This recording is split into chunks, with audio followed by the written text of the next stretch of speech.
নমস্কার, সকলে নিশ্চয়ই ভালো আছেন।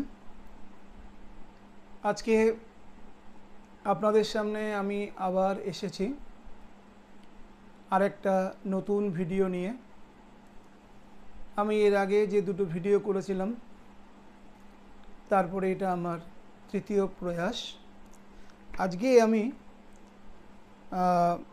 মাননীয়া প্রব্রাজিকা মুক্তিপ্রাণা লিখিত ভগিনী নিবেদিতা নামক যে বইটি রয়েছে সেখান থেকে ভগিনী নিবেদিতার স্ত্রী শিক্ষা বিষয়ক একটা ছোট্ট ভিডিও আপনাদের জন্য করছি, যেটাতে বস্তুত আমি বইটা থেকে পাঠ করব। স্বামী বিবেকানন্দের নিকট শ্রীরামকৃষ্ণ সংঘের ব্রত ছিল নারী জাতি ও নিম্ন শ্রেণীর লোকদিগের উন্নতি সাধন। ইহা ব্যতীত ভারতের জাতীয় জীবনের পুনরুত্থান অসম্ভব। কখনো ভুলো না, নারী জাতি ও নিম্ন শ্রেণীর লোকেদের উন্নতি সাধনই আমাদের মূল মন্ত্র। বিদেশে স্বামীজি অত্যন্ত অসুস্থ হইয়া পড়িলে নিবেদিতা এই কথাটি তাহার মুখ হইতে শুনিয়াছিলেন। এই উন্নতি সাধনের উপায় সম্বন্ধে অন্যান্য সমাজ সংস্কারকগণের সহিত স্বামীজির মূলগত পার্থক্য ছিল। নানা সম্প্রদায় কর্তৃক গৃহীত সমাজ সংস্কারের উপায়গুলি গ্রহণ অথবা উহা লইয়া আন্দোলনের পক্ষপাতী তিনি একেবারেই ছিলেন না। নারী জাতি এবং নিম্ন শ্রেণীর লোকদিগের শিক্ষাদান পর্যন্তই অপরের অধিকার। তাহাদের ভবিষ্যৎ সংক্রান্ত সকল প্রশ্নের মীমাংসার ভার তাহাদের নিজেদের উপর।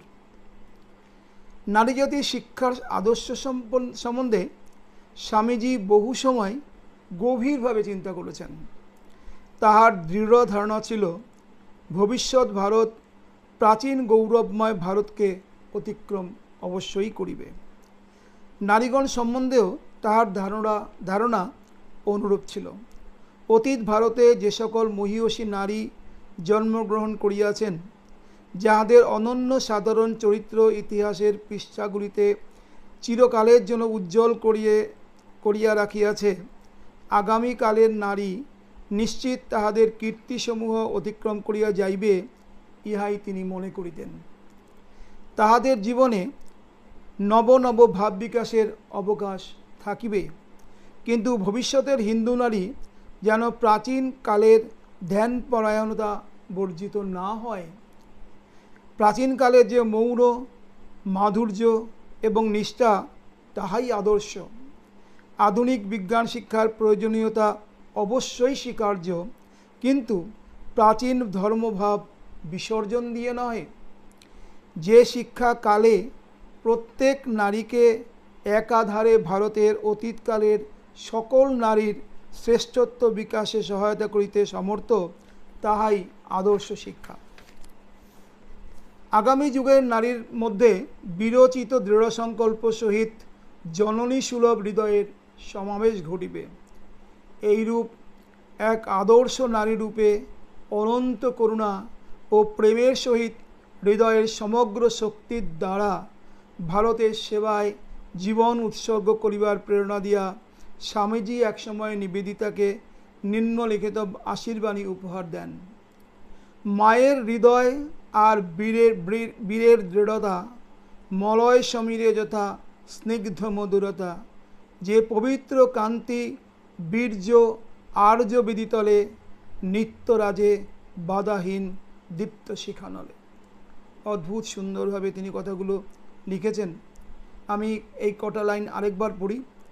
মায়ের হৃদয় আর বীরের দৃঢ়তা, মলয় সমীরে যথা স্নিগ্ধ মধুরতা, যে পবিত্র কান্তি বীর্য আর্য বেদিতলে, নিত্য বিরাজে বাধাহীন দীপ্ত শিখানলে।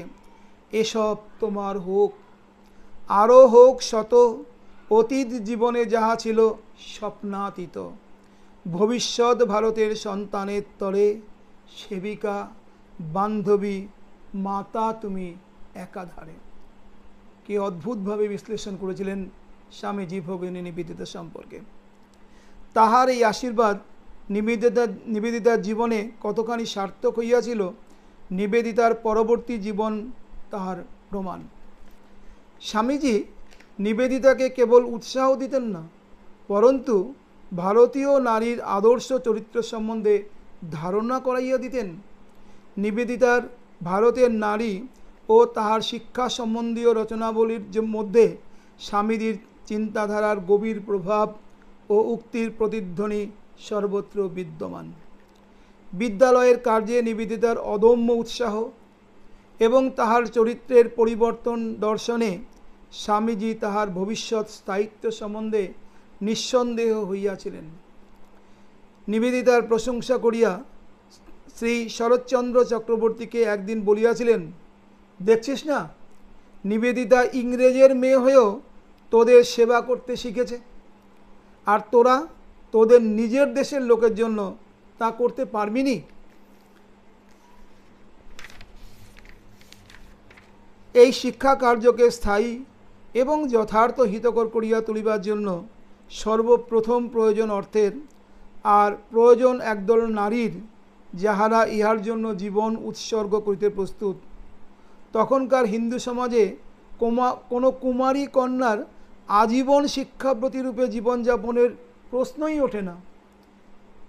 অতএব যাহারা বাল বিধবা, বিশেষত পিতৃমাতৃহীন এইরূপ বালিকাগণকে যথাযথ শিক্ষা দিয়া এক মহৎ উদ্দেশ্যে গঠিত করিতে হইবে। ব্রত ধারণী রূপে তাহারই সর্বত্র শিক্ষা প্রচারের এবং নারীগণের সকল সমস্যার সমাধানের ভার গ্রহণ করিবে। এই সকল ব্রতধারিণীর নিকট কর্মক্ষেত্রই গৃহ এবং ধর্মই একমাত্র বন্ধন, এবং তাহাদের ভালোবাসা থাকিবে কেবল গুরু, স্বদেশ ও জনসাধারণের প্রতি। ইহাই ছিল স্বামীজির কল্পনা। আজকের ভিডিওটা এই পর্যন্ত রাখলাম। পরের দিন আবার স্ত্রী শিক্ষা থেকে আবার বলব।